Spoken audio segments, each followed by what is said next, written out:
Дом бара ревизија за концесиите за рудниците Казандол и Иловица. Дом е против отварање цела дузина рудници во Македонија, од Петрошница во Старо Нагоричане преку Плавница во Пробиштип, па во Кочани, Струмица, Делчево, се до Казандол во Валандово.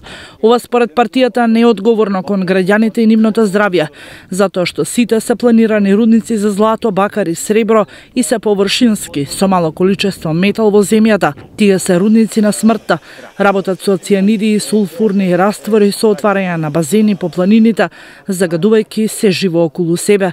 Посебна трагедија е што целиот овој источен појас е одамна стратешки насочен кон земјоделие и туризам, а сега им се нуди опустошена природа, уништени полиња и животен век од 40 години. Наитно треба да се решат рудниците Казандол, Валандовско и Ловица, Струмичко, кои веќе добиле концесија од Министерството за економија и се градат. Бараме стопирање на активностите и итна ревизија на нивните концесии.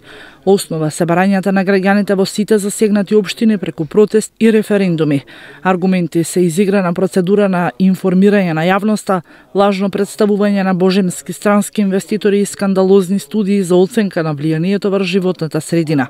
Борбата против опасните рудници треба да оди преку ревизија на овие студии за животна средина. Убедени сме дека не само што државата не треба да ги плаќа пеналите, туку други треба да си ја платат оштетата, соопштуваат од Дом.